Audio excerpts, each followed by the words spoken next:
Wait, hold on one second. It still says scheduled. Okay, now you're live. We're live. Oh, hello, everyone. Welcome to the Author's Quill. If y'all don't know, I'm Joe Montaldo. I'm just hanging out here in Los Angeles with some friends of mine. And this young lady next to me is Miss Chelsea. And we're going to let her actually tell you about herself in just a second here. Before we do all that, though, we're in Los Angeles for Writers of the Future. So if y'all don't know what Writers of the Future is, all I can tell you is look it up or go to www.writersofthefuture.com. You can check it out there, or you can go to galaxypress.com. Either way, if you want to buy something, go to galaxypress.com. If you simply just want to become an author and illustrator, writersofthefuture.com. So, Miss Chelsea, how are you today? I'm good, Joe. How are you? I'm alive. That's always a good sign. I mean, that's good. So, Amen. So what I want you to do is just tell everybody a little bit about yourself, how you got into this, and then we'll go from there. Great. Well, my name's Chelsea Garcia, and I'm the manager of a museum about L. Ron Hubbard's life here in Hollywood. Today is our 33rd anniversary of the museum. And in the museum, we actually have a whole display on the Writers of the Future. L. Ron Hubbard presents Writers and Illustrators of the Future. So I actually tour people and from all over. Like, Hollywood is an international city, so I get to meet people from all over the world, which is always exciting. People like Joe. Strange people. He toured today. Yeah, I had a lot of fun too. Yeah. Now, so who is this L. Ron Hubbard character? Who is this guy? Do I know this guy or something? Tell me a little bit about him. Absolutely. So L. Ron Hubbard is a professional, actually, in many fields. He was first and foremost a writer.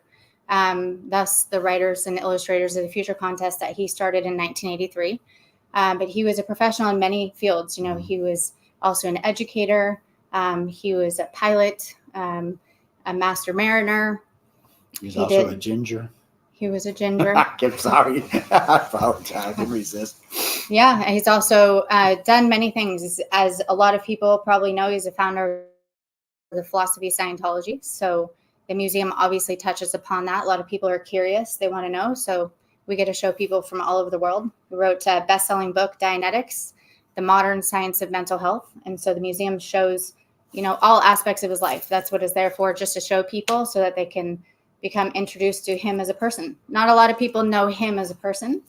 Well, I think we need to push this museum more, because really you get a much better understanding of who this gentleman is by being there. Yeah. I mean, I know a lot from hanging out with y'all and John, but even my education was limited on him. So it was very nice hanging out with y'all today at the museum and learning a lot of good stuff. And by the way, you're a great tour guide, by the way. Thanks. I mean, I don't know if that's your actual job, but you did a good job with me. So that's always a plus. So did you work your way up to be in this, or? Yeah, actually. It seems a lot of hard work. So go ahead, I'll stop in there. No, please. What were you going to say? No, it just seems like a lot of hard work to get to where you were. So. Well, you know, I've been working there now for 26 years. Damn. Yeah. 26 years? How old are you? Oh, wait, I'm sorry. I apologize, ladies and gentlemen. I apologize. Wow. Well, I didn't think you was that old. Happened I'm just sorry, I now. think you was like 30 or something. So I apologize. I know better. better. You're my new best friend, Joe. Thank you very much. I got a lot of women in my family. I know better than ask women. So anybody listen, I apologize for that. But that just caught me off guard. You said 26 years. I didn't think you were that old. When I finished high school, I started working at the museum. So I started out actually as being working on the estates, like as the curator, because there's a lot of original artifacts from L. Ron Hubbard. Like, he was America's youngest Eagle Scout when he was 13. So there's his bugle, his badge, you know, you have the hats, you have many different artifacts that were his. So the museum, I started out as the curator. So I was that for the longest time. I also did other projects, you know, since working there. But yeah, so I kind of learned his life. Huh? You're a big boss now, huh? So now I'm the manager for the museum, which I'm very honored to do that. You know, it's about the people who walk in the door, because people are curious, they want to know, and you know, you find out for yourself. That's the museum is there for, so people can look. Well, you're definitely well educated on him, so. But you enjoy what you do. It looks like you really enjoy it. I mean, while we were walking around, you look like you were having a good time talking with me. Yeah. And not everybody does. Some people just take it as a job. See that, but that's not you. It's not drudgery. But you're always happy when I see it. It's always a good sign. I mean, I see you working around here with the writers gang, and you seem to always have a good, positive attitude. So now I see why. From where you've been at all this time. So now I see where you've been hiding at. Oh, yeah. I done found out the truth now, ladies and gentlemen. Actually, she got a great job over there. I'm jealous. I'm gonna talk to John. John, need another job, man. I'll just delay, gentlemen.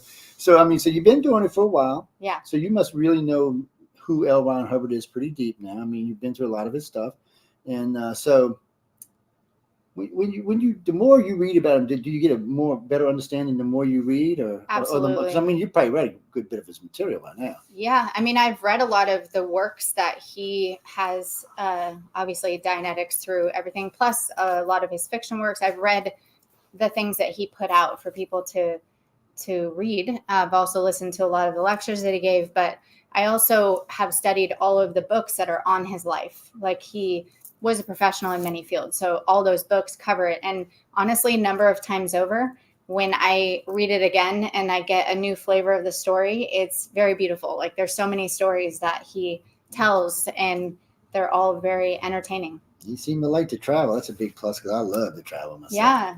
The more I get to go. So where are you going now? Just you like it there, huh? Yeah, I love it. I mean, I've been there as long as I've been there, but I also get the privilege to work with Author Services. I've done that now for 8 years, working with them. That's another good group of people over there. Amazing. They're always my fun to favorite hang time of out year. with. The only thing I miss about Author Services, I haven't seen my coffee yet this year, but we're working on that. We're working on that. Ladies and gentlemen, in case you don't know what I'm talking about, if you have listened to interviews about Author Services before, I always talk about this big cappuccino machine they got, which I'm going to raid sooner or later while I'm here. But I just have a thing for it. So tell me, so I want you to sum up, well, not sum up, it's a bad word. I want you to talk just a little bit about Dianetics, not enough to give the whole story away, but just to kind of let people know why or what it is that pulled you in. Yeah. And what's keeping you here, I guess, is a better way of asking the question. So I need to get personal? Well, you're a very intelligent woman, so, I mean, yeah. I mean, I'm sure you have lots of other options in your life. So I'm just curious to what it is that holds you here. Yeah. I mean, it works. So, and that also is something that when I read the book and I also watched the video, there's a film that you can watch that takes you through chapter by chapter. But the point is that I studied it for myself to really look. And the point is that Dianetics is there. The word means, it's Greek, basically. So it's what the mind is doing to the body. So oftentimes things happen and you don't know why. And you don't know why you might feel a certain way or have a habit you can't seem to break. Or you have something that you don't understand about yourself or other people. And so Dianetics actually helps you to understand that. It's Dianetics, the modern science of mental health. And it's been around since 1950. It's a bestseller. God knows we need some mental health around. Yeah. You said that out loud, didn't I? I'm sorry. So the thing is that really gives you the knowledge that everybody's different. Everybody has their own experiences, but the mind works the same person to person. So if you can have a technology that helps you to handle the bad experiences and be able to be more in the present, that's really what Dianetics does. So let's say, hypothetically, yeah, we meet somebody outside and they said, hey, I'm kind of curious about Dianetics. Should they come see you? Yeah, they can absolutely come for the tour. We obviously have the film. Show them. We're there to answer questions and show people. That's really what it's all about. Yeah. Well, I know the tour I was with, like I said, was very interesting. I enjoyed it a lot. And it let me see, I like to know facets of people. Yeah. I'm always interested in what actually makes people tick and why they're here and what they're doing, why they do what they do. Yeah. So you're a youngin' coming in this, and you must have really seen something in this that really put you over the top. Said, okay, I can do this. This is going to work for my life. Which, I mean, you seem to be a happy individual. Every time I see you, you're happy. So, ladies and gentlemen, I don't mean every happy all the time before I get any emails now, because I know somebody's going to I'm miserable, John. I don't want to hear you're miserable. Come talk to Chelsea. All right, no, I take that back. Talk to somebody else, then come talk to Chelsea. Well, we don't want to give you all the praises right off the bat. Let's say so. You got in there. I see the church is all set up really nice. It's really, really pretty over there. There's lots of works to look through. So, what would you recommend? Let's say just a newbie out there that's kind of thinking about this. What would you tell them the best thing to start off with to be? I mean, if they're interested in this and the whole 9 yards, I mean, is there a particular book you'd say, hey, read this first? Really depends on the person, but reading any book is obviously the best way because you see for yourself, So if you're interested in the mind, obviously Dianetics, the modern science of mental health would be something you would study. But if you were interested in other things, he's written so many things. The Problems of Work. He's also written a book called The Way to Happiness, which is a non-religious moral code. So it's just it's varied. So it depends on the person, what they like to study. But, also we have the TV channel, which people are welcome to go to. How can they find it? So you go to Scientology.tv, and you can just go through and find it's on DirecTV, Roku. You can go to YouTube. It's basically there to show people the same. It really gives information. There's also free courses people can do on the website. So you can check it out. So yeah, y'all go check it out. Go watch some TV, get some understanding, then come bug Chelsea. There you go. I think that's a better program. Yeah, let's do all of that and then come bug Chelsea. So, but because I'm curious, because I know there's a lot of people in this world now. There's 8 billion plus now, and all of us could use a little moral satisfaction. Actually, we can use a lot of things these days. So, I mean, when you're talking about this, I mean, you seem to be, let me rephrase this, because I know a lot of people in this group. Mm-hmm. So as a group, y'all seem to be very well balanced, well educated, very comfortable in what you do. Would you attribute that to this? Definitely, because Scientology means knowledge. The knowledge from L. Ron Hubbard is there for the person. So whatever it is that you're want to handle or want to know more about, it's life. And so it gives you tools to be able to handle life, and everybody's different. So everybody has their own things that they want to deal with or handle or know more about.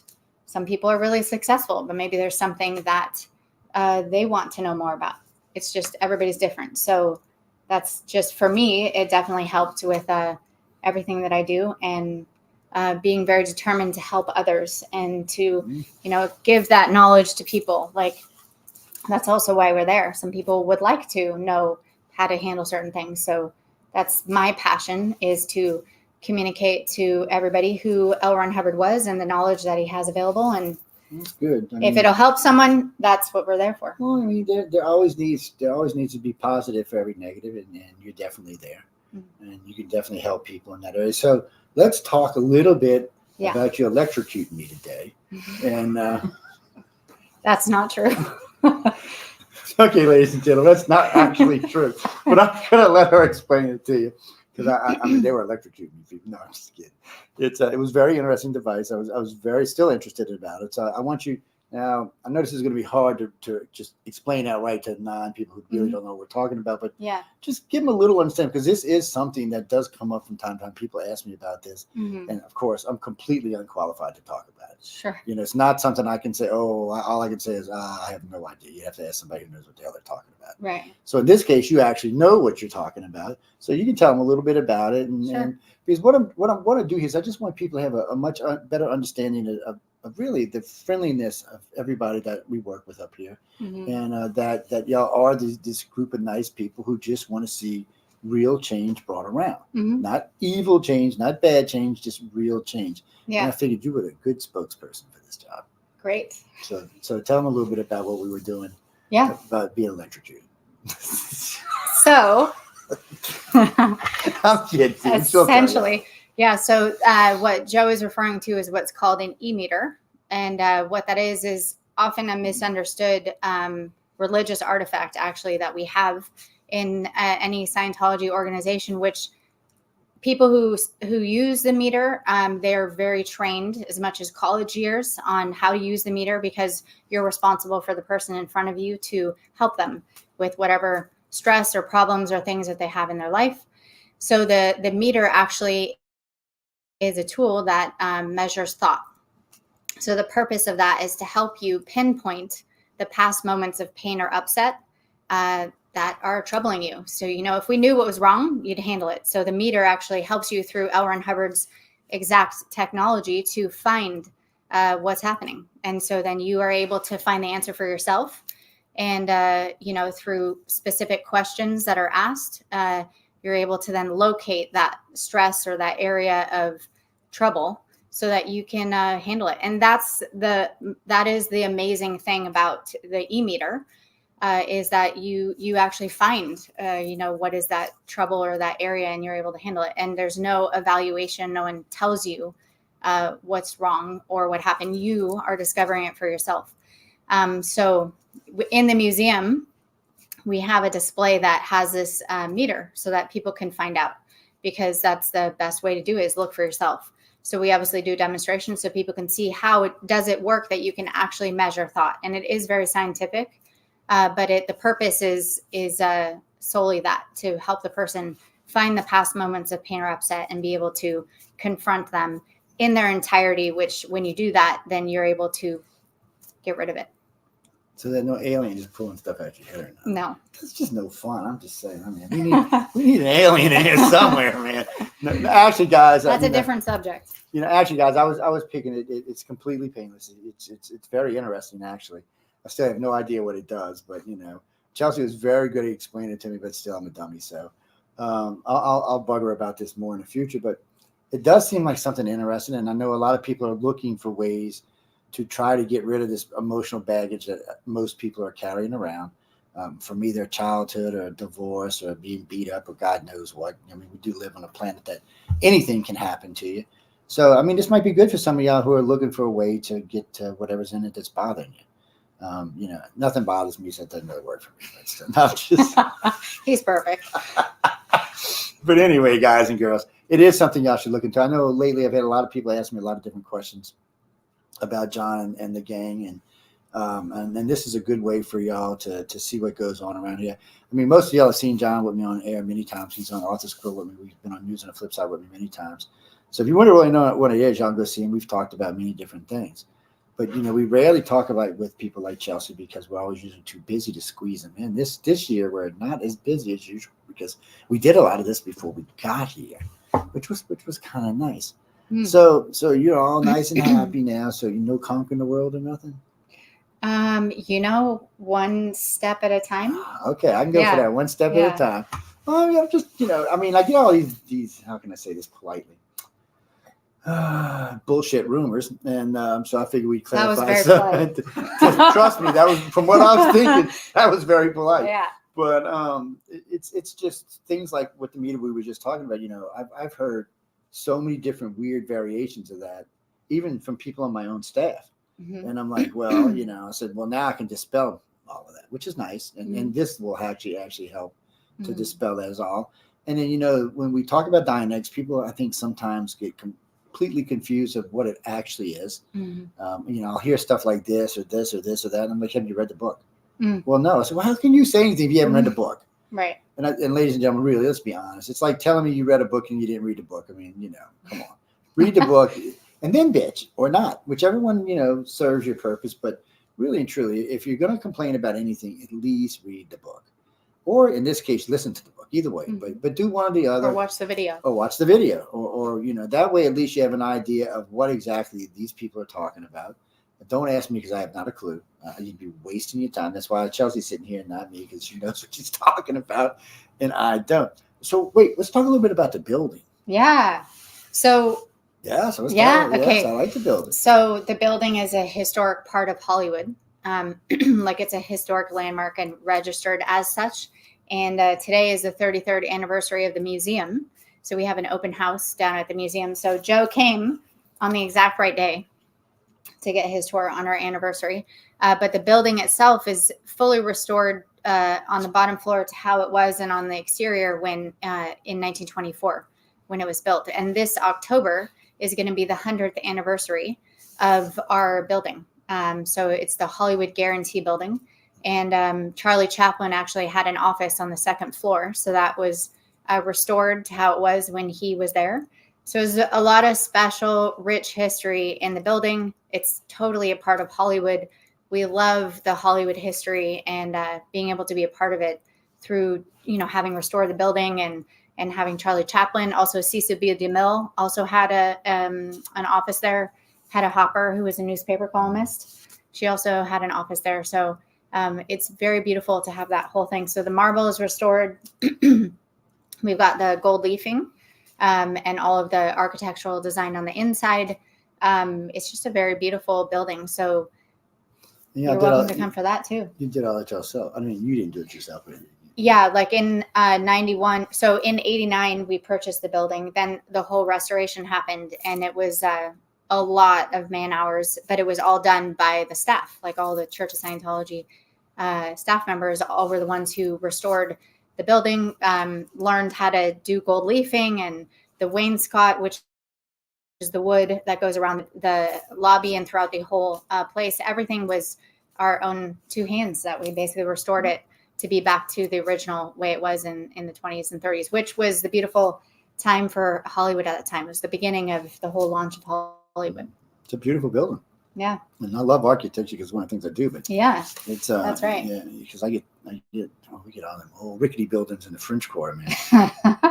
Some of them buildings should be tore down, but anyway, we're not going to go there. It's just, there are some beautiful buildings down there. And I liked it when it came in, and to see it's nice and well organized, well put together. It's a nice, easy tour. It's comfortable when you go through. Lots of things to look at, lots of things to listen to. By the way, they got videos and movies in there that y'all can watch. But this for the non-sayer, the no-sayer, or anybody who's never seen anything to do with L. Ron Hubbard or Scientology, this is the place to go to dispel a lot of the rumors that you've heard probably in the 70s and 80s. This is just a good place to go. And Miss Chelsea's one of the most honest people I've met, so y'all should go talk to her and see. Yeah. And learn. Talk to somebody. It's always best firsthand knowledge. Anybody it is in life, if you need to know something, it's always best to get it from the horse's mouth, or in this case, it's just better that way. You learn so much more that way. You have an understanding about it. And before anybody sends me an email later on, it's a hard sell. No, it's not. Chelsea, and you don't do all the time, though. You're not the one that does all the tours, right? No, there's two other people who work there. Sorry, go ahead. Yeah, there's two other people who work there. One lady is Elisa.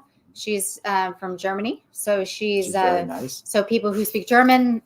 She also learned Spanish herself, so she does most of our Spanish tours. She's amazing. She's very quick to learn, so she does our Spanish tours. She also speaks French and German, and obviously English. And then we have Rainey, who is from Taiwan, and so she does all of our Chinese tours. So, and English, so she speaks perfect English as well. So we kind of try to cater to international, because as I said earlier, it's an international city. So we've got a lot of people coming from all over. So we try to be able to help them. Plus the videos themselves are translated into 16 different languages. So you're able to see it in your language. Now, I know somebody's going to send me this. How many millions of dollars does this cost to come to the museum? Gosh, Joe, let me think. It's free. Don't say the free word now. Oh, sorry. It's complimentary. That's a bad 4-letter word. So we as people come in, it's just to show people. That's what it's there for. So I know people free. I know that's just scary, isn't it? It's when people hear free, they always get these weird ideas in their heads. It's actually very beautiful. Y'all should go walk through it and see it. And it really does portray his life in an easy manner to understand. It's not really complicated. Don't get me wrong, people. I'm sure there's complicated parts to the man, but when you're going through this, you don't have to experience in such that kind of light. You can go through it and experience it. And you can take your time going through and looking and listening, re-listening to things you want to hear. And of course, if you don't like it, you can always, leave. It's but for the average person who's got questions about this is the place to start. Because the other day somebody asked me if I could put him in touch with John Goodwin. I started laughing. I said, "Why would I do that? Well, I got questions." I said, you ain't asking John questions. That's not how this works. I said, there's a line of authority here, people. Let's get this straight. I said, we'll ask Emily first.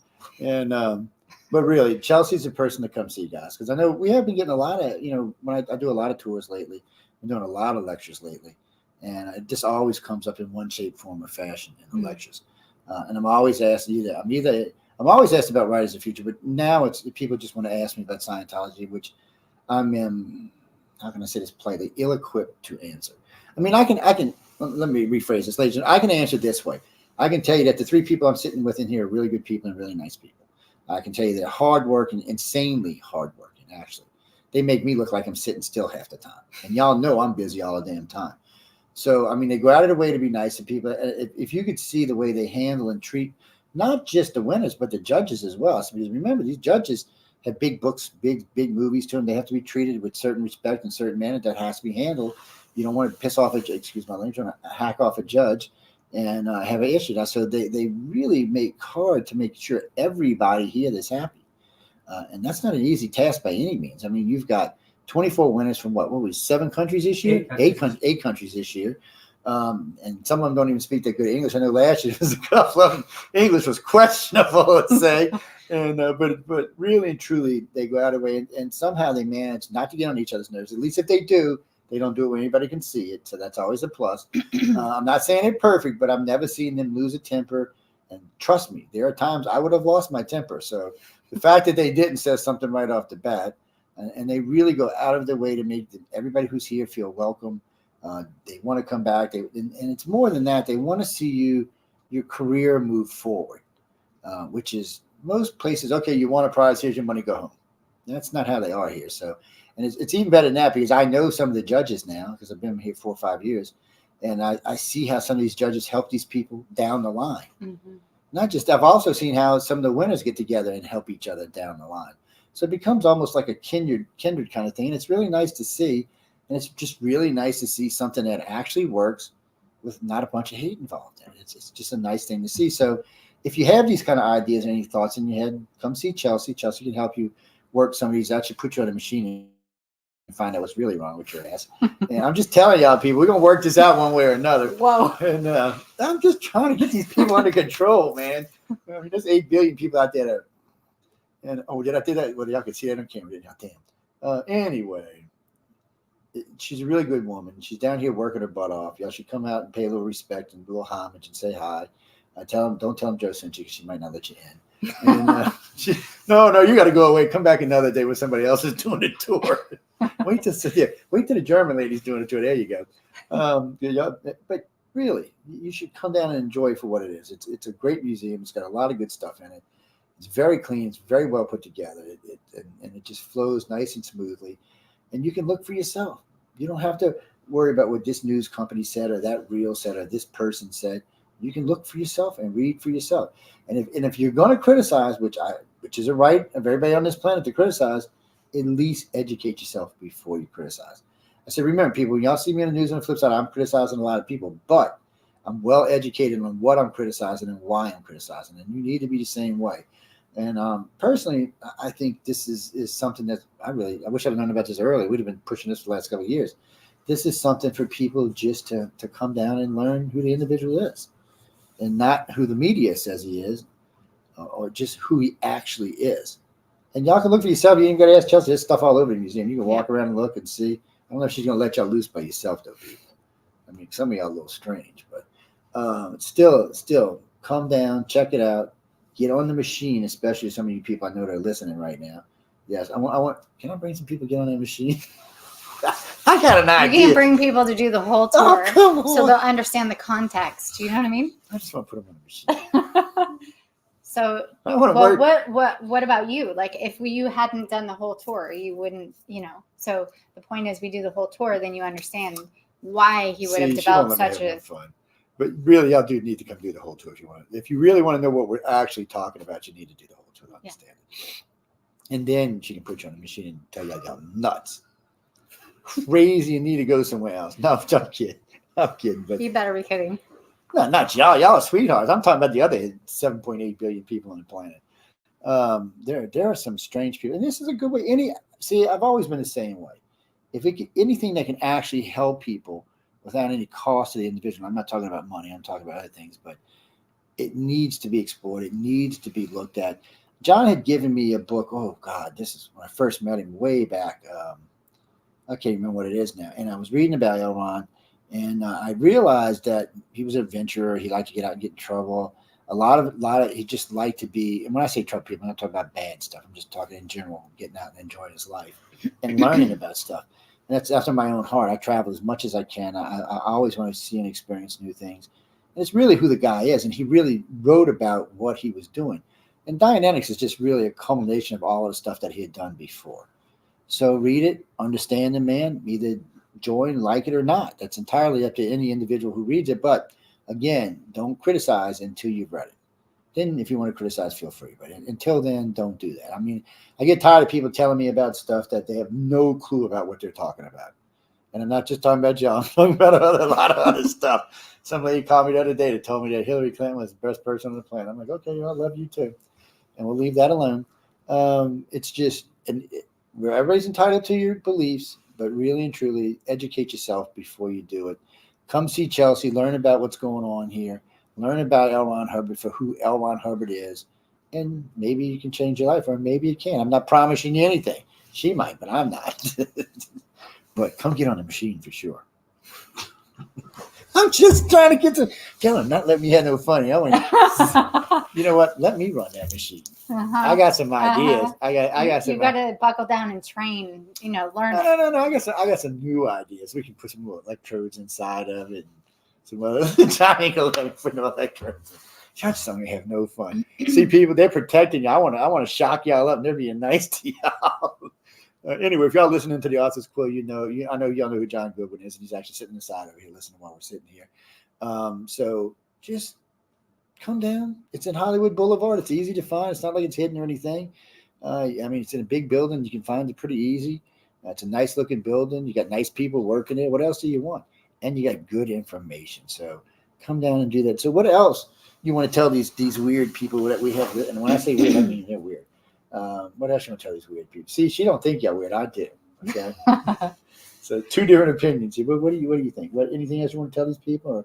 Or? In terms of anything. Well, I definitely agree with Joe in terms of, just finding out for yourself and being able to look for yourself to see. That's the best way, especially in today's world. How do you know about something unless you don't study it or read it or learn for yourself from the source, right? So there's obviously a lot of things that are said. So the best thing is to go to the source. And that's part of the reason why the museum has been there for 33 years, because, we need to show people who L. Ron Hubbard is and what he did, Well, the only way things are going to change if people learn. Yeah. And pay attention. So let me ask you this, and then I'm going to let you get out of here after this, but tell me, I know y'all have had some new church openings. We were talking about that earlier. Yeah. So tell me a little bit about it. What you can tell me about it. I know it's just. Yeah. I mean, we had. I know this much, so you're educating me as well as them at this moment. So yeah, we actually had 4 new churches open. So we had first in Austin, Texas, that opened like a month and a half ago. Beautiful. It was my first time to Texas. I loved it. Texas. Great brisket.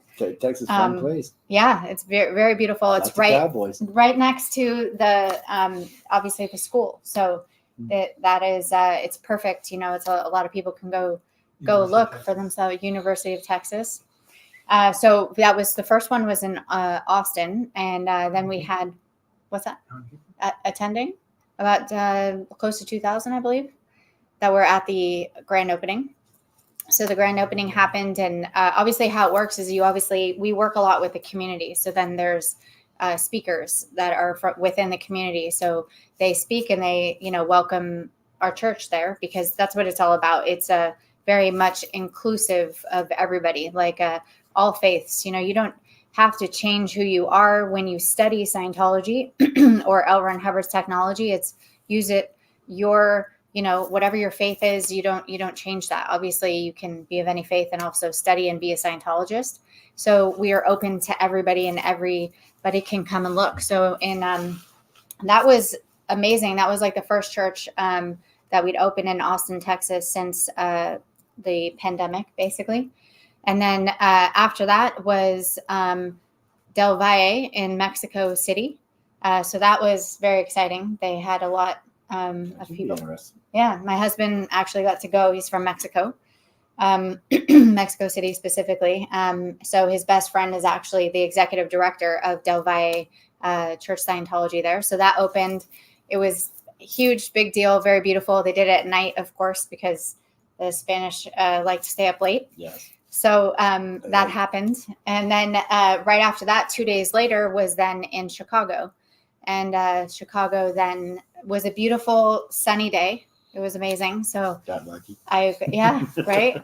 So we got. I also attended the Chicago grand opening. That was also very beautiful. And again, it's open to anybody. So they've been having a lot since they opened, having a lot of new people coming in. it's the same. It's really there to show you. You have, introductory panels that really you can just go look for yourself. You can take little informational DVDs. Those are all complimentary. You can sit and watch any videos you want to there, or you can take them home. It's like very, it's really there for anybody who wants to look. And then we also opened one in Paris that just happened, which was amazing. So that was on April 6th. So absolutely gorgeous building.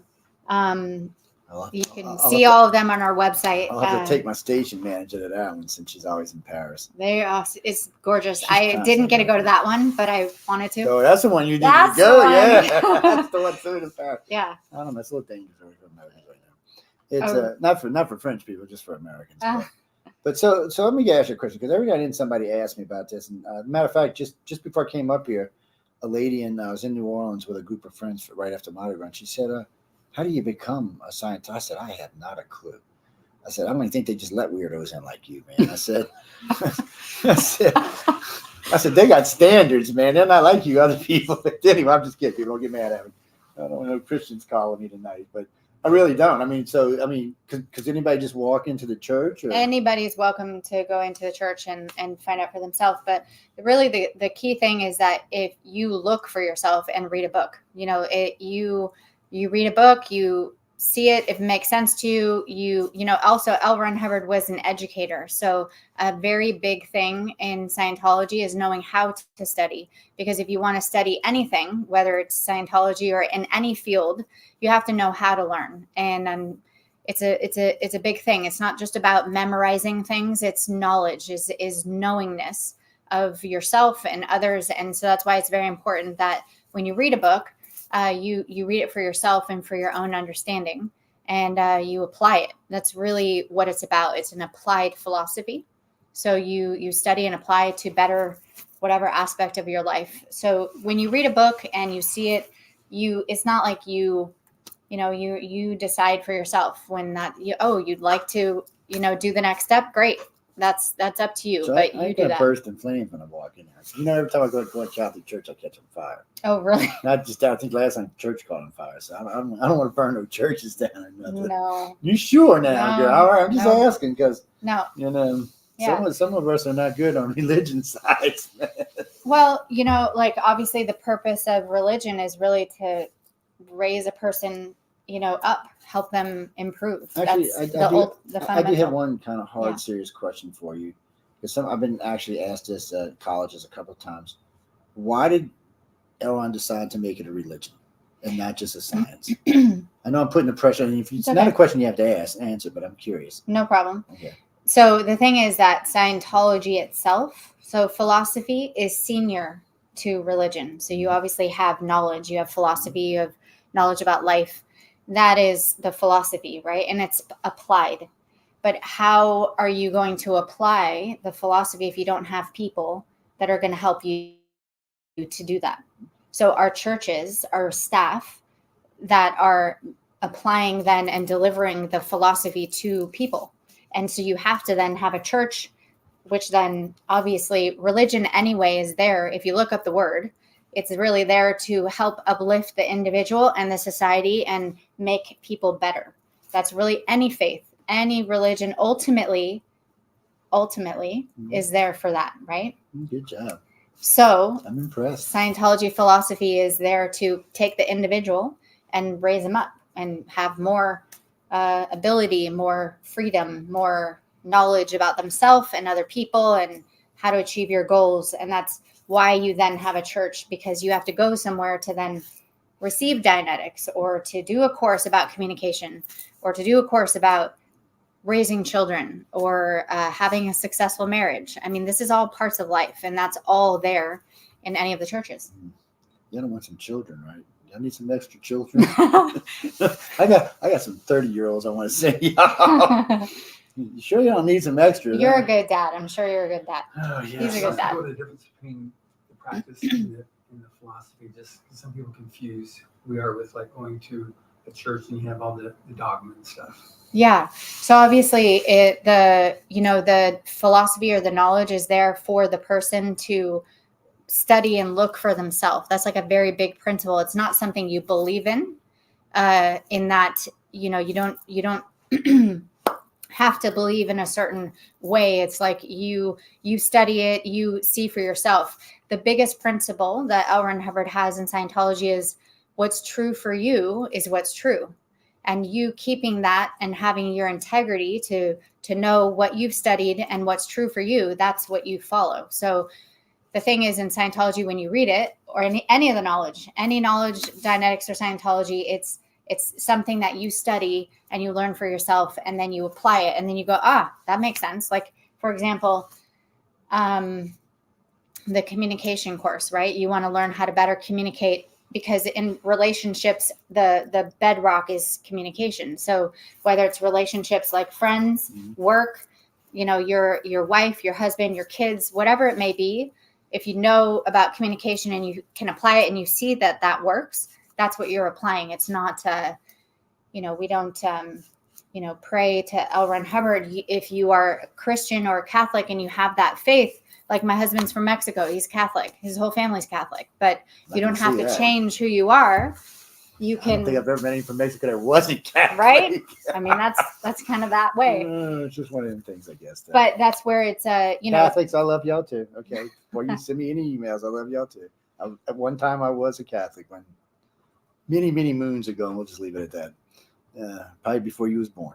You remember that I've been working at the museum for 26 years, yeah, so right? it's still probably before you were born. I'm old. What can I say? I'm old as dirt. So, and obviously, if there's more, like there's the TV channel, the websites, they all are there to answer also these questions. If I didn't do a good enough job, you can also check those websites. Sure, you did a fabulous job, by the way. WritersOfTheFuture.com. Y'all can go there if you want to get involved in this. If you want to buy a book, GalaxyPress.com. Sorry, you think I know that by heart. Any other links you want to give them? You can go to the Scientology.tv. You're welcome to check out lronhubbard.org. You can also, there's free courses on Scientology.org. There's 19 free courses you can do on marriage, on communication, on many things. You'll see them all there. Assists for illnesses and injuries. It's a very varied. Causes suppression. That's another very good one. Another one called the emotional tone scale. These are all things that are very important for life. So you're welcome to check any of those out. Yeah, I'm going to have to call you. We need to modify this little thing we had earlier. We need to put some electrodes in there. Go. Y'all having no fun. Did you have fun, Joe? Did you have fun? I had a great time. You had a great time. And I know y'all hear me teasing, but this thing is no harm to it. Matter of fact, she had to get on my ass for holding it too tight a couple of times. It's very interesting. And I know because we have a lot of people ask us about this, and I know some of the people can answer the questions. How can I say this? Anyway, asinine. We'll just leave it like that. I was going to say haphazardly, but I couldn't get it out at the time. So this is something I've been wanting to do for a long time, and I think you were the right person for this particular interview. I mean, you're very knowledgeable on it. You're very unoffensive. People like me are scary.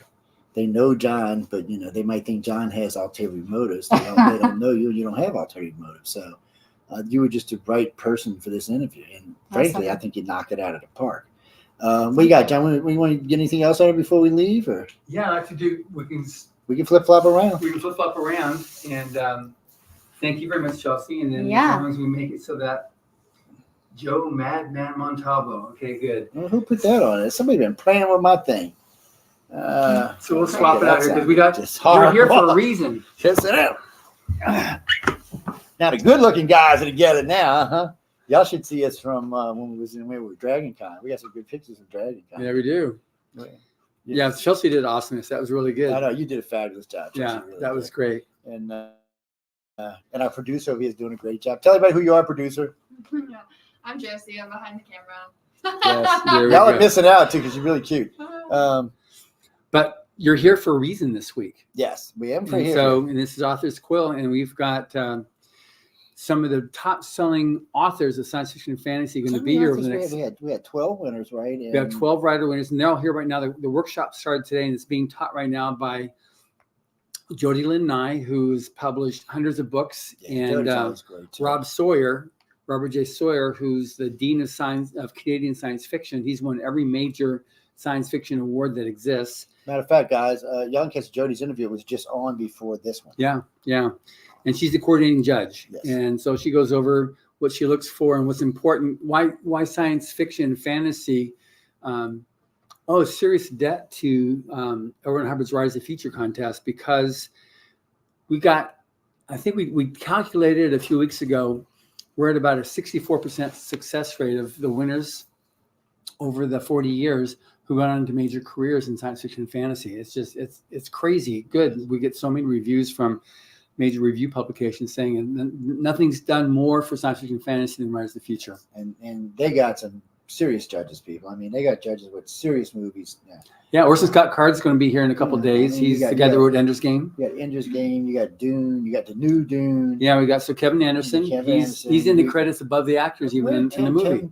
Tim Powers. He'll be here in a couple of days. He's Caribbean, right? He Pirates of the Caribbean. Tides. Yeah, on Stranger Tides was the book that he wrote that got turned into Pirates of the Caribbean. Well, like I said, Rob Sawyer, he wrote a book called Flash Forward, which was made into a TV series by ABC a few years ago.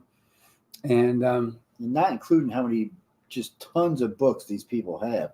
I mean, like Dean Leslie Smith, how many books does he have now? It's a godly amount of books. A couple hundred books. Yeah, he's got Kevin's up to like 160 books now. He's very prolific. So we'll have like 20 judges here, all major names in science fiction and fantasy. And then in 12 winners, they're from 4 countries for the writer winners and another 4 countries from the illustrators who are all arriving today.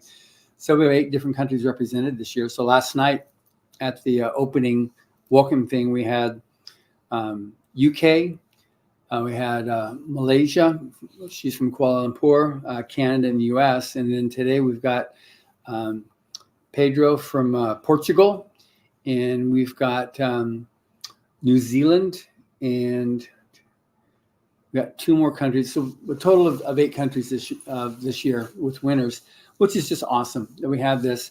But they all spoke pretty good English too when we did the interviews. That was nice. It was good. You've interviewed everybody. Yeah, everybody's been interviewed. Yes. So it's going to make it easier for you now to talk to these people even more. We got a little bit more of y'all staff to get, and then we're going to get poor Carmen don't know, but he's getting interviewed. Good for him. I'm telling you, it's going to be a surprise. Yeah. So Carmen, sit down. So Carmen, let's chat for a little while. Oh wait, I'm turning. Oh, it must have been on, Carmen. I didn't know it was on. Damn, sorry. And then we got a couple others we want to get out besides that. And then we got a couple of judges we want to talk to this year. Jody still holds a record on our Facebook page. I mean, our Facebook page, our YouTube page. Wow, good for her. She still holds it for interviews. And the interview just went right now. It's going to do really well too, because she really gets into the value of it and what she's looking for. She's a good spokesperson. Good teacher. So she's a lot of fun to listen to. And we also talk about AI in writing and how it's take advantage of this contest if you're a writer, and we do everything we can to dissuade people from using AI to write. It's like we need to create the best that AI can do is scrape the internet after all the books that it's plagiarized and ripped off to be able to put something together. And so that's not what this is about. And of course, as soon as we say no AI, some bleep for brains is going to try to game the system. You know that. Somebody has to try. It's just one of the things. But somebody's always going to think they're bigger and better and smarter. But but we'll find about our judges and for the illustrators. We've got some of the biggest names in illustration art as well that are there, and they can see stuff because they themselves have created every forms of art. And so when they see something, they go, "So show me your layer files," and they can't do that, or that they'll try to create layer files using AI and say, "No, this isn't you." No, and so they get disqualified. But it's unfortunate with the illustrators contest, we disqualify a lot of people when they come up like, "This is AI, this is AI, this is AI." But the people are really working at trying to make it go. We're behind you all the way, and that's what this contest is about. When L. Ron Hubbard created it in 1983, it was to provide that launching pad for writers. Because it's hard. There's a lot of people out there, and it's 2024 now. In 2022, there were, I think it was 4 million books published. That's a lot of books. So how do you get yourself known? How do you rise above that amazingly heavy din of just book noise out there? So this contest does that. You know what? I wanted to ask you about. Somebody asked me about Quick Start the other day, and for some reason, I never explain it adequately enough or something. Because somebody asked me, could they put their they want to know could they put their podcast? And I said, no, I think it's pretty much just for books and art, right? From what I know, I haven't seen. I know that anything else, and I don't know. crowdfunding is what it yeah. is. It really is what it is. Is Brandon Sanderson, one of our judges, set the record on books on any campaign on Kickstarter. $42 million he raised. Buttload of money. That's all. And he just did another one about a month ago where he was like $18 million he made. Just crazy successful as an author. I'm gonna have to marry this guy, man.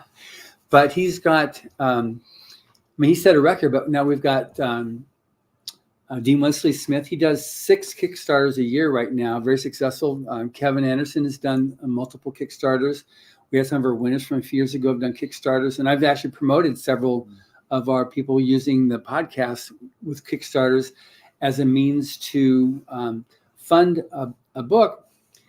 You've got all these books out there right now, a lot of people, that want to be able to publish, and it's done now. You've got like 5 big publishing houses, the old school, the standard way of publishing, which is kind of like transforming now to indie publishing. And that's, where you can go out there or self-publishing, and you can go through Amazon Kindle, or you can go through, I just did another interview that went up, about a month and a half ago with another program that you can use to publish yourself.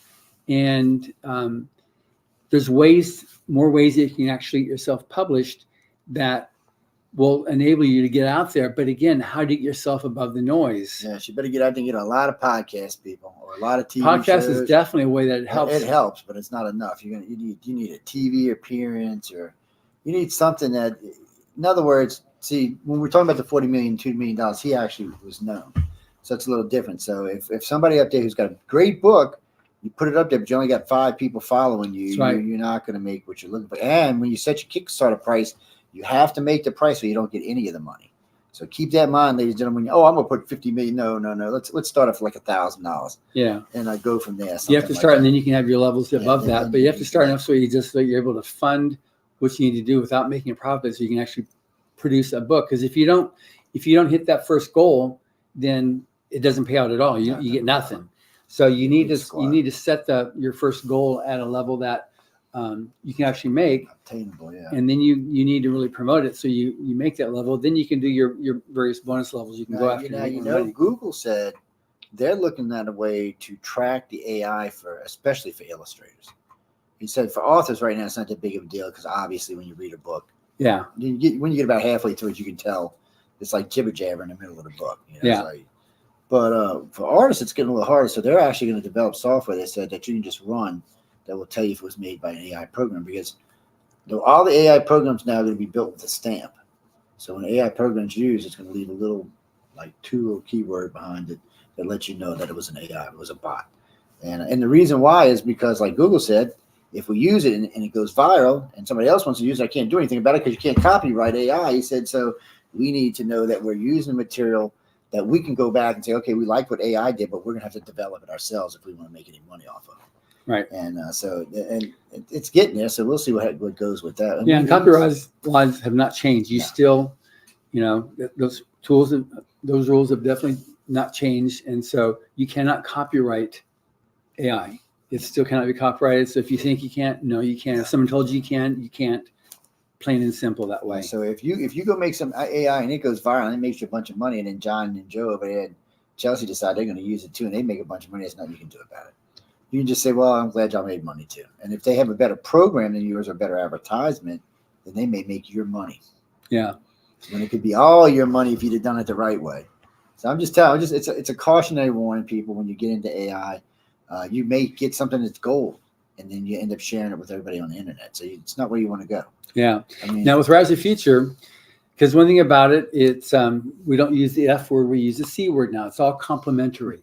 So everything on the riseofthefuture.com is complimentary. We don't say it's free anymore, evidently. That's right. Bad word. Free is bad. So complimentary is a good word. That's right.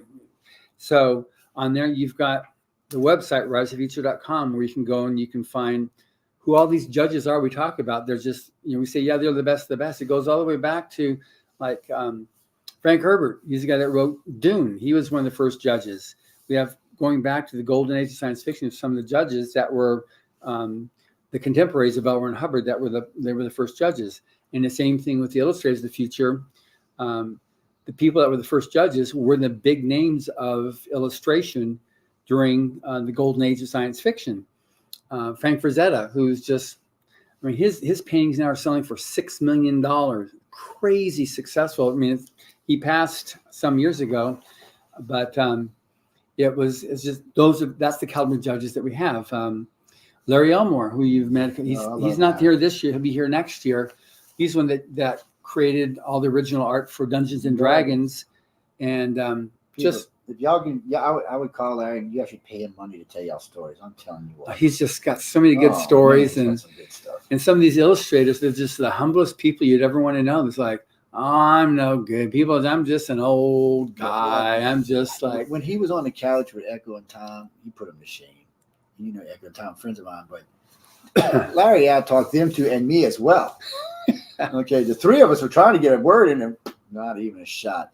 Larry just put us to shame, and then somebody texted in, "Who is this guy again? Jesus, Joe, you need to give him a job." It's like, I said he already makes far more money than I can get him.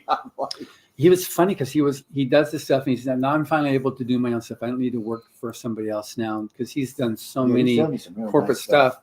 And then he had these boxes of his sketches, original sketches, and stuff like that, and that he did for his paintings. And he's going to throw them away and say, no, don't. So they started putting them up on eBay, and he's selling the little sketches for I'm selling for $9,000. Somebody paid $20,000 for this. Can you believe that? Just like that. So he's just, he is just doing so well, and it's just an amazingly nice person. But those are the caliber of judges that we have, and so that's. When you go to the website, you can see the writer judges, illustrator judges. And we also have two. You can navigate on the left side of the left bar of the website, where you can then enter the writers contest or enter the illustrators contest. We have the forum. That's right. Can you see it on there?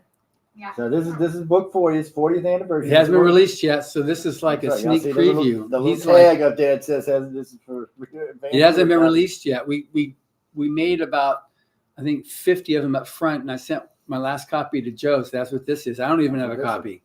And this is the one I read about a week ago, and then I read part of it again on the airplane coming in because of the people I want to interview. But y'all can get it. You can go to. You can go to Amazon. You can go to Galaxy Press, and you can order it. And look, when you order from GalaxyPress.com, say attention believer from Joe. Okay. No, really, I'm serious. Y'all get me in trouble with this girl, people. Y'all better straighten out up there. I don't want to hear her jumping on me. Look, go get the book, advanced copy.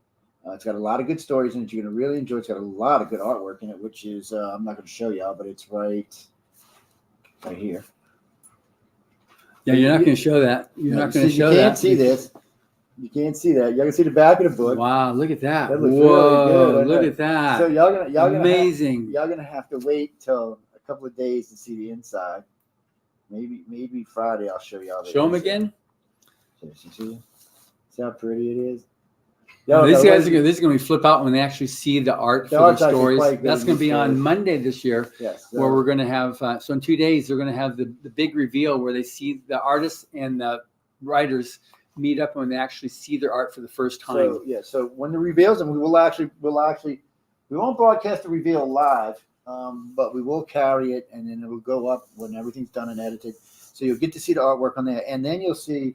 I always take individual pictures of each piece of art while the artist and writer are crying.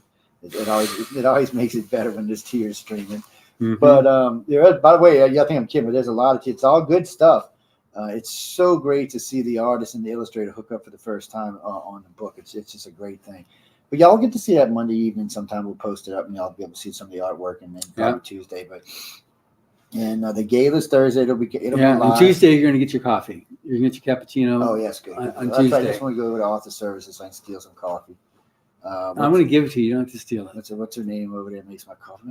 I always can't Well, never John remember. makes your coffee too. Yes, you do too. But what's her But name? I always want to Sophie? call her Helga. The Yeah, French? Sophie. Yeah, I love that woman. And she makes a good cup of coffee. Man. Yeah. She makes a good cup of tea too, by the way. Yeah. Yes, people drink coffee and tea. What can I say? Get over yourself. But we're getting ready to close up in a few minutes. Anything else we want to tell them before we get out of here? Well, definitely like just to repeat the fact that if you like science fiction and fantasy, I can really promise you. And you can go riseoffuture.com, but you can also go to the Facebook page riseoffuture.com and just see some of the reviews coming in right now. One person, one of the biggest science fiction short story review publications in the world, said this book totally restored my love of short fiction. It's getting just rave reviews coming out. It's easy to read, man. It's really easy to read. And we've got these stories. They're they're appropriate for middle school on up. We've got all types of stories in science fiction, fantasy, alternate history, light horror, dark fantasy. And what's interesting this year, which I've never seen before, I think 8 of the stories are written first person, and that's really difficult to pull off a good first person, or a person talking, the person whose story. Normally they're in third person, where it's not they, he, that type of stuff. But this is I, me, and so by having like that, it makes it very much more personal when it's first person. But it's also maybe a little bit of the coming out of the pandemic, and people are like really dealing with life situations and coming back and connecting back up again. So this book really helps that a lot to, just being able to live life, love life, and some very uplifting stories that you'll find in here. And just, it's all over the board. So I can guarantee you, because we've got winners from 8 different countries. So it's all types of ethnics and nationalities and morality, and good morality, but it's all types of stuff that's there that you can really get and just appreciate great storytelling. And to my friend Jessie Lee, who I know is listening right now, your children can read the book. She has 8 and a 10-year-old, and they're clean. The stories are clean. They're fun to read, and I always rate them PG. Is how I rate them. I may throw a 13 in there, but really it's just PG. I mean, there's no gratuitous sex or violence. Or, that's right. It's not in there, and there's a lot of comedy in a lot of them, actually. Well, let me say it different, like soft comedy, actually. But it's just a lot of interesting stories. And it's not just this book. I mean, I've read 5 of these, the new ones, and then another 10 from the last batch I bought, and they all got good stories in them. I like them because they're short. Doesn't take me a long time to read them. I can get through them fast. Now, a couple of these I noticed have been made into novels, like what was the the one that just released on Tax Day. Yeah. So Taxman, and it was a fun story. So that was a fun story to listen to or read. And several of the winners are working on it, and we continue working with the winners long after they've that's another been published. Yeah, we work with it. We set up a lot of media. That's how they've met you, and we do bookstore signings for them. We continue to do stuff with them years after. Y'all are at like Dragon Con and FanX. So a lot of times you'll see the winners at these places at when they go, because Jonathan's all over the place. So y'all at Dragon Con, FanX. I know y'all go to Florida. Yeah, Tampa Comic Con, and we'll be in San Diego in July for Comic Con down there. So a lot of these places, there'll be illustrators or authors there with them. Just stay away from Sarah and Emily. I'm just saying, you're leaving half the book place, man.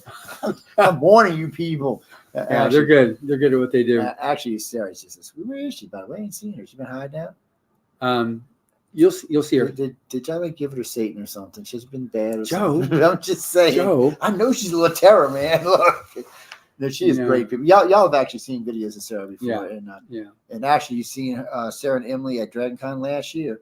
Waving at y'all and stuff, and there's one where Emily's, the thing's holding Emily's. That was funny as hell. But y'all, that's an older video. It's the year before last, but y'all have to go look at it. Turley was on. No, not Turley. What's his name? The big guy. Turl. Oh, is it? That's Turl. That's the big monster guy. Yeah. Anyway, he got Emily by the head. Yeah. We've done that. Yes. Doing an interview, no less, people. What can I say? He came alive and grabbed Emily by the head. I don't know. But there are lots of good stuff like that. There's lots of good books out there to read. A lot of these authors have already put out material since then. And remember, this goes back 40 years. Yeah. So there's lots of other authors to go hunt up. There's lots of other. Well, we'll just stop. What's the furthest back they can go? 20, book 20, book 18. Yeah, we go back to book 20. We can get the ones earlier than that. You can find them on eBay usually and stuff like that. Earlier on, we weren't. That was before you had other time. You didn't have ebooks back then. You didn't have audiobooks. So the contracts that we had weren't able to do that. And so it's too much effort to be able to go back and put together all either the estates of people that passed. So we just don't have that. We're not able to do that. We can scan them and we can make more paperbacks if we scan them, because that's also before the days of having digital files. They have to be scanned, they have to be cleaned, all that stuff. So we just haven't done that. You can find originals on they sell a lot of used books out there. Yeah. I've bought a lot of used books over the years, and some really good ones, actually. And a lot of times they're clean and crisp.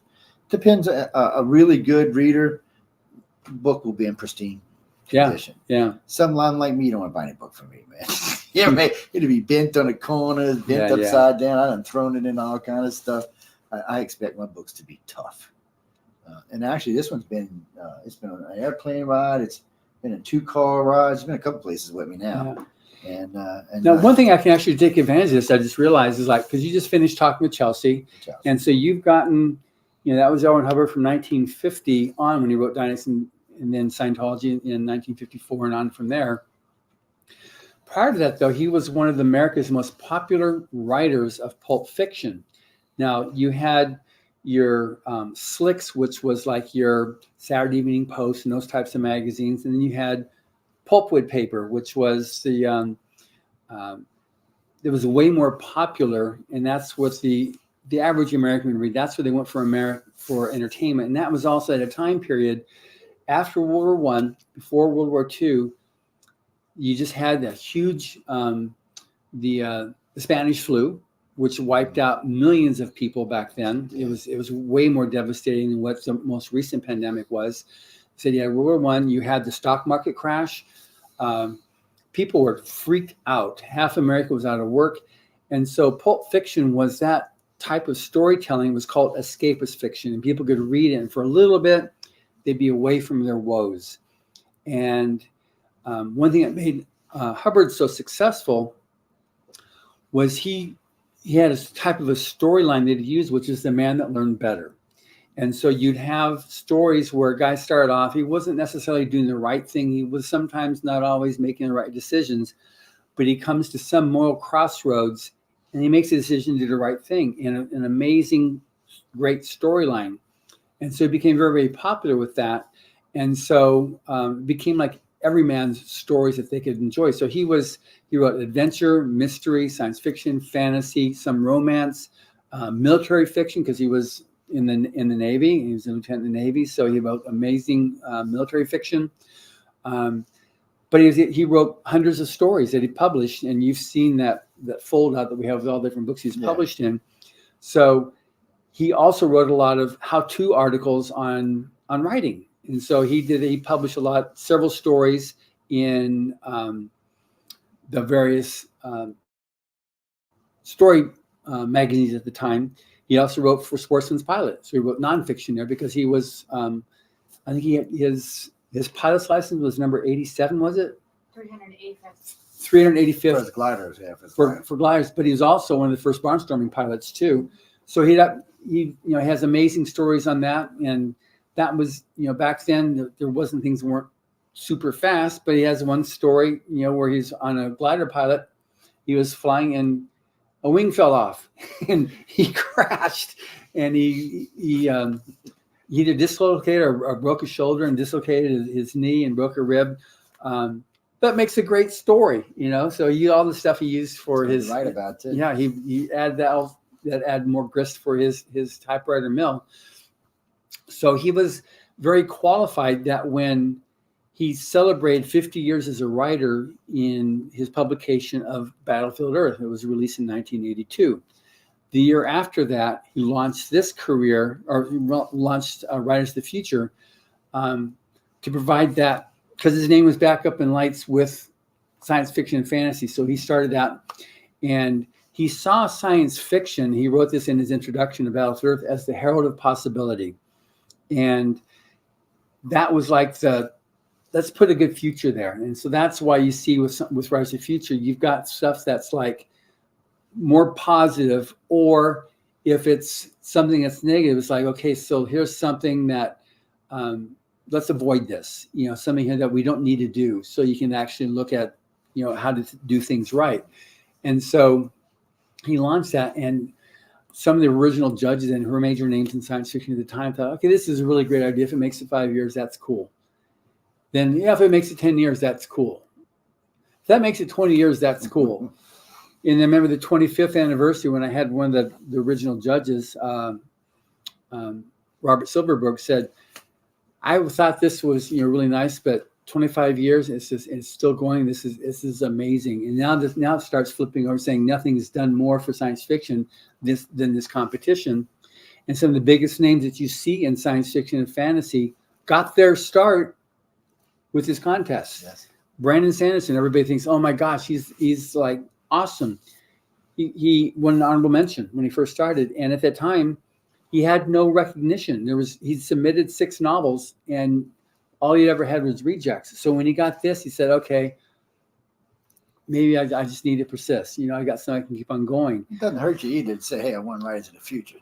When you're applying or selling a book, or it might help you get to the top faster too. Well, right now the contest is so successful that people don't look at an honorable mention as a reject. They say, I won honorable mention. I see a press release usually once every 1 to 2 weeks saying, I won honorable mention, and it's in their bios. If I was when I submitted the book, I would submit I was honorable mention or I was a winner. Yeah, it would be in my letter with the book that I. That's what they do now, and it automatically takes their story out of the slush pile now, and they say they honorable mention. Y'all know people over at Books A Million and Barnes and Noble and stuff, so that guy, the editor, whoever's reading, the readers will go, hey, well, oh wait, Riders in the Future might actually be worth reading.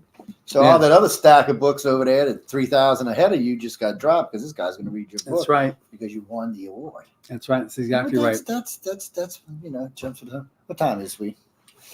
Right now it's 2:30. What are we, a half hour short? Yeah. Okay. I was just checking. People don't get all crazy before anybody starts writing to John. I got so with this thing here, it's like by having a means for these writers to get their name out in lights, and they definitely do, because every one of them is on with you, and they're being watched or listened to by anywhere from 1 to 3 million people. Depends on what show we got them. Yeah, exactly. You got that, and they're all going to be in bookstore signings that we're going to set them up for them. They all get press releases. They're all getting special, with this gala that's happening. They're being presented awards from the biggest names in science fiction and fantasy, which is just you don't get that anywhere. Nobody else does this. On a weird side note, you had a favorite story from this year? I haven't made up my mind. I thought I did, and then I got to reading on the airplane, and then that wasn't my favorite story. It wasn't a good story. I just changed my. I do. Stories? In that one. Have you read this one? I haven't read that one yet. Lightning is going to get you. I've read it, and I definitely have favorite stories, and I have favorite art. And I definitely am not going to say what it is because that's because we can't actually. I can't, and because I've got 12 kids out there. Yes, and they might. And I'm not going to show favoritism, because under different circumstances, I'm like, wow, I really love this one here, because I proofread the book before it went to press, and so it was like, I love this one here. I love this one here. I was looking at some covers. I was actually online looking at covers the other day, and I was thinking, my favorite cover might be like 15 years back. I'm gonna have to go look and see exactly which book it was, but I was looking through it. Don't get me wrong, there was a lot of good covers. I don't want to take away from Tom or Sam, Dan, or anybody like that, because they do excellent work, and they're big time illustrators. But I think it might have been about 15 years back. I was just perusing. I was looking for something goofy to read the other day, and I happened to see it when I was online. So let me see this cover, and I think I might have liked it the best. So anyway, I'll have it posted for y'all, ladies and gentlemen, when I get back to New Orleans. It's sitting on my desk, so y'all can take a look at it and go read the book. But pre-order. Right exactly. There. Pre-order. Definitely pre-order the book. Yes. And just realize too, like for those of you watching this that are aspiring writers or artists, just like we always, every year we ask people to support these winners. because one thing that happens too, when we did the cover reveal, when we did this thing here, we get 3 bestseller lists on pre-orders alone. So we get 3 bestsellers. So they're already national best-selling authors. When we release this book, is coming Thursday. Anybody that pre-orders, all those orders kick in on that Thursday, and there'll be further national bestseller lists. See, people, this is the list that y'all will be able to read it when you buy it, but who else is on the back of this book? I mean, this is a, sorry, I didn't mean to get over your face, but we've got a serious list back here. Yeah. So the judges that we got, these are the current judges, not the ones that passed are not listed on this thing here.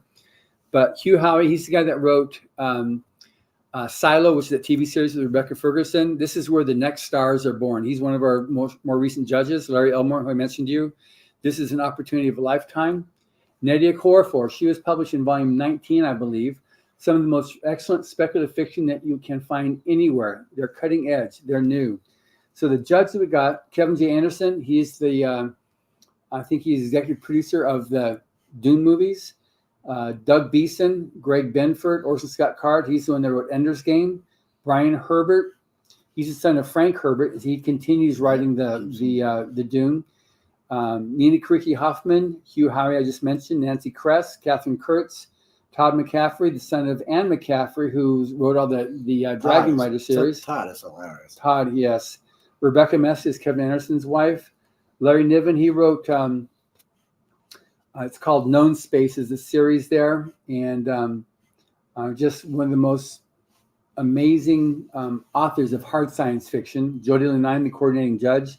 Nadia Korafor, she created a subgenre called African Futurism fantasy. Just amazing author. She's also written all the stuff for Shuri in the Wakanda universe. So she created all that stuff for him. Tim Powers, he wrote on Stranger Tides, which was made into all the Pirates of the Caribbean movie. Christine Catherine Rush, Brandon Sanderson, we've talked about him. Robert J. Sawyer, we've talked about him. Robert Silverberg, Dean Wesley Smith, S.N. Sterling, and Sean Williams, who's one of the major science fiction writers of Australia. Those are the current judges for the Rise of the Future. And equally as you don't know the names of illustrators as much as you do the writers, because the illustrators, the artists, I love that art. I love that art. You don't necessarily know who wrote that or who painted it.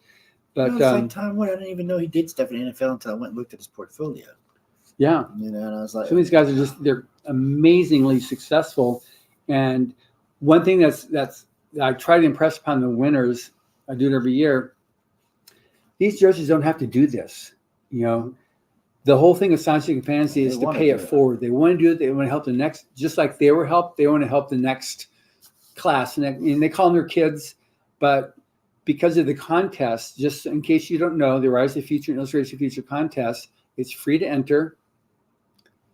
There's no requirement other than that you can't be professional. So any age. So we've got winners from 16, 17 years old to 73 years old. Any nationality, any ethnic, any religion. There's no sexual. It's just strictly all the judges see is your story or art and a number. That's it. Yes, people, and a number. I've checked it out thoroughly. Don't even write to me about it anymore. It's poor John had to go through the ringer for this, but yes. But I checked it out. I checked it out thoroughly. When he says that, it's exactly what it is. They get a number. They get to look at the judge. The judge reads the book, and then they send it back. And hopefully you did good. Maybe not. You might get honorable mention. You might get, oh, my God, why'd you send this to us? No, just did. But there's more and more competition every year, people. So I would suggest going over to Writers of the Future, taking the course, or maybe talking with some of the other course, because that's in the forum. You can join the forum, like you're saying, because people are totally willing to help you there. But the course, the number of honorable mentions increased dramatically when people took the online course, because it's taught by Orson Scott Card, Tim Powers, and Dave Wolverton, who was the coordinating judge. He passed a few years ago, but just he was nicknamed the Story Doctor. He helped thousands of writers. Yes. And then it's got about 11 essays written by Owen Hubbard. And don't forget to kill your darlings. I'm sorry, go ahead. Thank you. That was Wolfman's advice. Because he told me the other day, you need to kill all them damn darlings, Joe. You got to. In his stories. If everybody lives, then there's not a whole lot of conflict happening. It becomes a boring story. But so it's something that we're here to help you. If that's what you want to It's true. do, we'll help you do that. Everybody's got a story. And even if all you want to do is be able to write a story on your bucket list, then this will help you on that too, even if you have no desire to go on beyond that. Several winners have gone on to other careers in writing, not publishing like this, but writing for corporations, for companies, writing manuals and stuff. We have people that do that as well. So, but it's here for you. That was Mr. Hubbard's intention when he first created it. It hasn't gone. It's just gotten bigger and better. We started very humble beginnings with about 400 plus entries that first year from U.S. and Canada, and now we have entries from over 170 countries. It is a major deal. Like I said, because of the success of this competition, just by saying I won honorable mention, you'll be taking on the slush pile. So, winning the contest. Some people will only enter. We have 2 winners this year that just all they want to do is win this contest. They've been entering for years. Now they've done this. Now they're going to start writing for other. Well, speaking of that, don't we have a winner coming this year that took forever to win, like 40 something times? Yeah. So if you get a reject, one thing that a writer has to overcome is thin skin syndrome. Mm-hmm. You can't have a thin skin. You're going to get rejected. Even our judges that are like Kevin Anderson still gets rejected. I still haven't been published in this, or I still haven't done that. You just got to deal with that's one thing. That's good advice for any media, any artist stuff you're into. Really, you can't. If rejection hurts your little feelings, get out of the field. Yeah, whatever it is, because you're gonna get it. Look, when I first got into podcasting and the radio and the TV, I had people say, "You want to be on what television? Get out of here, old man. You can't do that." It's you see them on TV, people. So apparently, I don't listen real well. But you can't really have you have to believe in yourself and believe in your work. And I'm gonna tell you a little piece. Don't give it to your mom and dad to read, okay? But Johnny, make sure you get some people who read it that will tell you the truth. Yeah, which you'll get if you go to the Writers of the Future forum. Yes. Yeah. And we also have a policy with Writers of the Future on that if somebody gives you any grief, they get 1 warning. They do it a second time, they're kicked out of the forum. Adios amigos, baby. Yeah. So we're not into that. We're not into trying to, giving you stuff that just makes you feel crummy about what you're doing there. We want to be able to encourage. That's what this is about. That was Mr. Hubbard's intention. And so we maintain his original purpose of this contest. And it's grown. We have thousands of entries a quarter now. It's like we've long passed that point of criticism. Like Joe went through the whole thing. I did my 2 years with Joe on being challenged and what about this? What about that? That was a pain in the ass too, people. Oh yeah. Poor John had to go. I had to buy him steak dinners for 2 years after that. Just be nice to him. It's no, really, it's just, and that's not just me. I mean, I had my whole staff involved in this, and I think all the. And he wasn't the first. I've been doing this for a long time. This is year 40. I came in year 2. Yeah. So when we tell you he's what he is, he's what he is. And if you don't believe me, I mean, most of y'all know me, been watching me from TV or radio for 25 years. Y'all know how I am. I'm a real ass when it comes to checking on people. Personally, y'all seen me tear people up and down all over the place. And I said, you see, I'm friends and I'm sitting next to the man, so you know I got to believe what he's saying. It's not so much belief in me, it's just simple research. And another thing is, like when we were just talking with Chelsea a minute ago, they have given me complete access to everyone. I mean, everyone. I talk to everybody at Author Services. I talk to everybody at Galaxy Press. I harass the boss here all the time, and the other boss, who she just smacks me sometimes, but I harass the other boss sometimes too. It's just, they are what they say they are. Join, become part of it, get in there and win. But you better you get your stories together, because I'm telling y'all, every year I see they get more and more and more.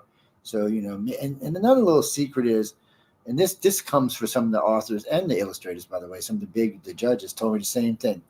If you're going to send something in, don't start it off to where it doesn't get to the story till 5 pages in, because if you do, you're not going to make it. You've got to give the coordinating judges something to look at, something that makes them want to read past page 3 or 4 or 5. If you don't, they're going to set your book down and they're going to on to somebody else's book.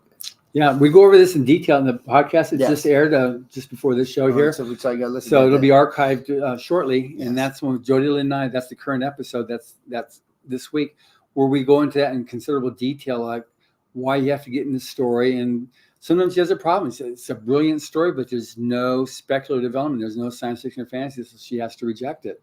So just look at the rules. They're on the website, risefeature.com. They're also in the back of the book, which I prefer you buy so you can find it there. But either way, you can get it. Yeah. And the other thing, too, about having the book, you can see how good you have to be in order to win the contest. And it also, one thing that judges like to, buy the book, read it, enjoy it, then go back and read it again and find out, how'd they do that? How did they enter the new character? How did they, like you said, kill off the darling? How did they create suspense? How do they move a story along? How do you fill in the backstory without making it seem like you're just downloading a bunch of information? Speaking on a side note, Carly, you can still send John and I a steak, but it ain't going to get you any hits. So somebody asked me last night. It was like 2:00 in the morning when I get this text. Is there a way I can get in faster? Can I send you steaks or something? I'm like, no. I said, you can send me steaks. I'll be happy. It's not going to. Who was somebody offered me money a couple weeks ago? I said, it's not going to make a difference. I said, they don't listen to me anyway, guys. I said, and I don't know. And I'm not a judge. I find out when the judges send me stuff. So I don't know anything about the winners until it comes back from the judges saying, okay, numbers, 359, 26, the ones that are the winners. And then we find out, okay, who that is. Yeah. So we don't know. And I'm not part of the judge. None of the Rise of Future contest staff are part of the judging process. It's all done by the judge that you see in the back of the book there. And guys, I don't know nothing until John sends me this book. I don't even know where we're staying until usually a week before it's the contest. I said I talked to them all year long, but I don't know what stories are going in. Right. And later in the year, now we changed things up this year because some of the winners we went ahead and interviewed ahead of time. As long as it was cleared by them, y'all could hear them. So that's why you've seen us do things in gaps, because sometimes it wasn't time we couldn't release certain things. And I'm just like the rest of y'all. I find out when y'all find out. It's what makes it fun for me. I'm just like one of the listeners. I don't know. I know nothing, people. But we got to get out of here in a few minutes. You want to come say hi? Oh, come on. I'll get up and let you sit down for a second. Say hi. What? Wow, I just one thing on this before we end off here. This is awesome. I just got another certificate of recognition from Senator Anthony Portantino. This is awesome. So we've gotten, I'm about over 100 recognitions now, proclamations on the 40th anniversary. I got one from the governor of Arkansas, the governor of not New York, a senator from Pennsylvania. He did a proclamation for every winner ever from Pennsylvania. But New Jersey, the governor of New Jersey wrote a really nice letter. I just got, this is from a senator. I've gotten also from the president of the LA City Council. I got that yesterday. Council member over District 14. He gave a proclamation for every winner. So they're all going to get a presentation of that. And we're doing a whole thing, which we'll do a special video of it because it's so cool seeing all these proclamations and stuff. But this is awesome.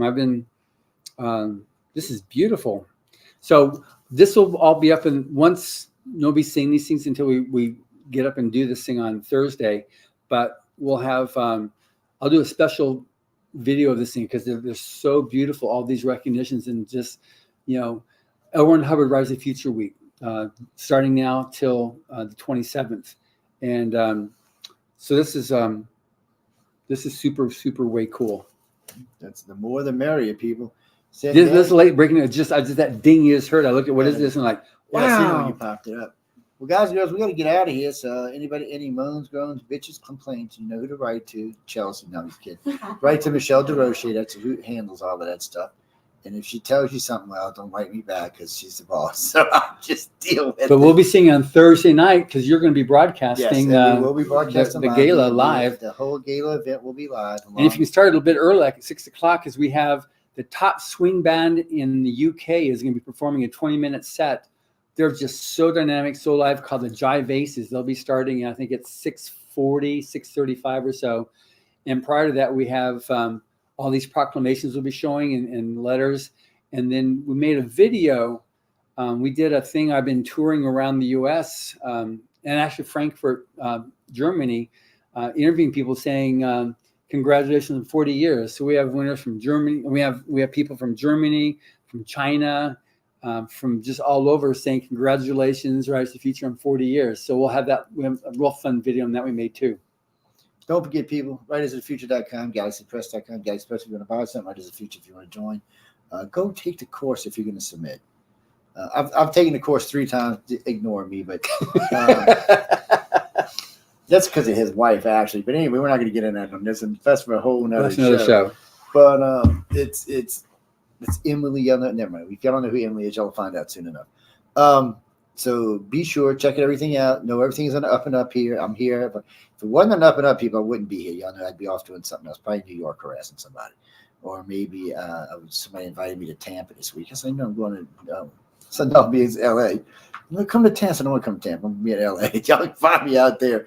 But really and truly, the whole contest is on the up and up. I haven't seen anything here that would make me think that you shouldn't get involved or there's any hidden fees or you got to pay $10,000 if you win. No, it doesn't work that way. So, and it is blind judged. To me, that was one of the most important things. And that was the first thing I checked out because John told me. I was like, blind what? You don't even want to know what I told him either. I said, blind, wait, what? I was like, no way, man. I was really rude. But anyway. But anyhow, ladies and gentlemen, I want to thank everyone for tuning in to Arthur's Quill. I hope y'all enjoyed. Writers of the Future was just on before. All of these will be archived later tonight for anybody who wants to see any archives. And again, any moans, glitches, or complaints, write to Michelle DeRoche, courtesy of John Goodwin. Good night, everybody. Yeah, put you.